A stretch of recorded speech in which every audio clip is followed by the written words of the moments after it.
الصراط المستقیم۔ پروگرام صراط مستقیم میں آپ کو دوبارہ خوش آمدید کہتے ہیں۔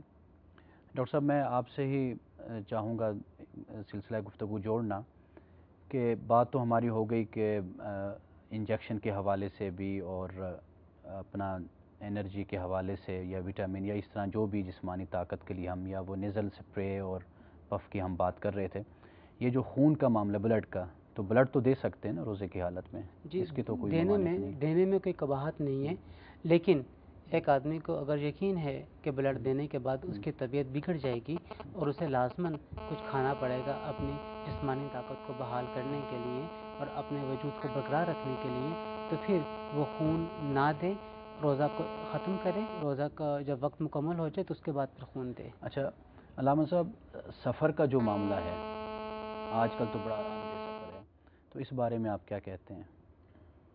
خداوند متعال کائنات کے خالق و مالک کی حیثیت سے کائنات کا سب سے بڑا عالم اپنی مخلوق کے لیے سہولتیں تلاش کرتا ہے، اس لیے دین یسر کہا گیا ہے، اسلام کو دین عسر نہیں کہا گیا۔ اور رسول خاتم صلی اللہ علیہ وآلہ وسلم بھی تا قیام قیامت انسانوں کی اس ترقی کے معاملات جو ہیں اس سے اچھی طرح آگاہ ہے، اور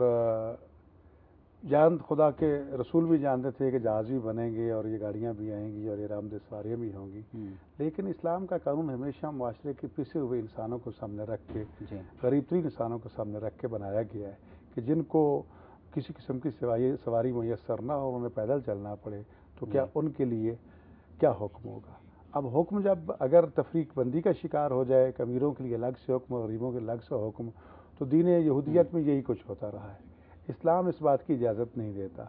اس کی صورتحال یہ رہی ہے کہ ہمیں اس معاملے میں قرآن کے حکم کو سامنے رکھتے ہوئے اور خدا کے اس پروگرام اور اس چیز کو سامنے رکھتے ہوئے ہر مسافر کے لیے ایک جیسا حکم دیا گیا ہے۔ اس کا سفر جہاز کا سفر ہے، اس کا سفر پیدل کا سفر ہے، اس کے لیے اس کو اجازت دی گئی ہے، حکم دیا گیا کہ آپ حالت سفر میں روزہ جو ہے وہ قصر کر لیں۔ لیکن قصر کا مقصد یہی ہے کہ آپ جب ماہ رمضان گزر جائے تو اس کی قضا بھی واجب ہے۔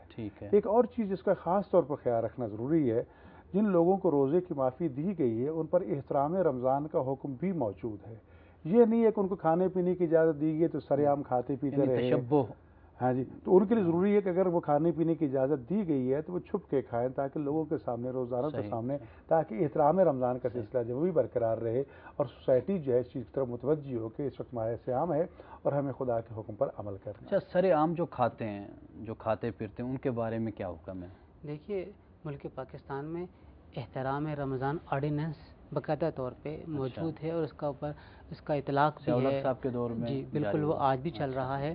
اس کے ضمن میں اسٹیشنز، ایسے ادارے جہاں پہ لوگ سفر سے آتے ہیں یا جاتے ہیں، یا ہسپتال کی کنٹین وغیرہ، وہاں پہ محدود تعداد میں لوگ آتے جاتے ہیں اور وہاں پہ مسافر چونکہ ہوتے ہیں اور مسافروں کو چونکہ رعایت ہوتی ہے، اس وجہ سے ان کے لیے سہولت رکھی گئی کہ انہیں کھانے پینے کی اشیاء میسر آ جائیں۔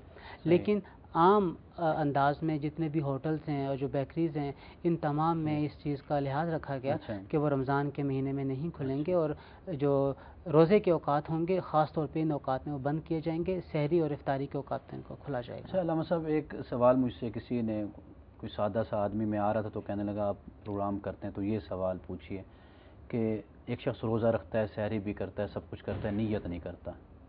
اکثر لوگوں کے ساتھ یہ مسئلہ ہوتا ہے، اٹھتے ہیں، کھاتے پیتے ہیں، لیکن وہ جو ہمارے ہاں ایک طریقہ ہے جی پوری نیت کرنے کا، الفاظ زبان سے بولنے کا۔ نیت اس ارادے کا نام ہے جو انسان کے دل و دماغ میں موجود ہوتا ہے، ضروری نہیں ہے کہ ان کو الفاظ کی صورت میں ادا کیا جائے۔ الفاظ کی صورت میں تو اس لیے ادا کیا جاتا ہے تاکہ یقین ہو جائے، وگرنہ اس کا اٹھنا، سحری کھانا، یہ خود اس بات کی دلیل ہے کہ وہ روزے کے لیے اٹھا ہے، روزہ رکھنا چاہتا ہے، تو اتنا متوجہ ہونا ہی کافی ہے۔ اس کے لیے ضروری نہیں ہے کہ وہ الفاظ ادا کرے گا تو اس کا روزہ کہلائے گا۔ اس کا اس نیت سے اٹھنا، سحری کا اہتمام کرنا، کھانا پینا اور پھر وقت پہ کھانا پینا بند کر دینا، یہی کافی ہے۔ اچھا، میں کسی جگہ پڑھ رہا تھا کہ 500 سال کے بعد، حضور صلی اللہ علیہ وسلم کے 500 سال کے بعد یہ الفاظ جو نیت کے ہیں یہ رائج ہوئے۔ یہ کسی جگہ پر میں آپ کیا کہیں گے اس حوالے سے؟ دیکھیے، نیت زبان کے ساتھ کرنا استحباب کے درجے میں آتا ہے۔ ٹھیک ہے، نیت کریے، آپ کوئی سا بھی لفظ استعمال کر لیں، چاہے آپ اپنی اردو زبان کا کر لیں، چاہے عربی زبان کا کر لیں، چاہے کسی بھی اور زبان کا لے لیجیے، اس سے آپ کی نیت ہو جاتی ہے۔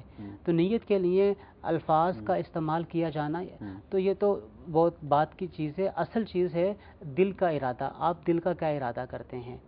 اس میں لوگوں کو اس اشتباہ سے بچنے کے لیے ہم نے نیت نہیں کی، رمضان کے اوائل میں ہی، آغاز میں ہی 30 روزوں کی نیت کر لیں کہ ہمارا جو اٹھنا ہے وہی نیت کا قائم مقام ہوگا۔ پورے مہینے کی نیت کر لیجیے، ہمیں روزے رمضان کے روزے رکھنے ہی سارا مسئلہ حل ہو گیا، سارا مسئلہ حل ہو جائے گا اس کے پورے مہینے کی پورے نیت مہینے کی نیت آپ حضرات کا بہت بہت شکریہ، آپ تشریف لائے۔ انشاءاللہ آئندہ بھی آپ سے یہ گفتگو کا سلسلہ جاری رہے گا۔ خواتین و حضرات، بس ایک بات یاد رکھیے، وہ یہ ہے کہ ہمیں اللہ کا بندہ بننا ہے۔ رمضان المبارک میں روزے جیسی عبادت فرض کی گئی، اس میں اس دوران جو کام حلال اور جائز بھی ہیں وہ اللہ تعالیٰ نے ممنوع قرار دے دیے صائم پر، روزہ دار پر۔ صرف اس چیز کی ہمیں تربیت دی گئی کہ ہم اللہ کے بندے بنیں، ہر حال میں اللہ کی بات کو مانیں۔ یعنی یوں سمجھ لیجئے، ہمیں اپنی مرضی، اپنی خوشی، اپنی رضا اللہ کی مرضی، رضا اور خوشی میں گم کر دینا چاہیے۔ یہ سب سے بڑا مقصد ہے جو ہمیں روزے سے حاصل کرنا ہے۔ انہی الفاظ کے ساتھ اجازت دیجیے، انشاءاللہ کل ایک نئے موضوع کے ساتھ دوبارہ حاضر ہوں گے۔ والسلام علیکم ورحمۃ اللہ۔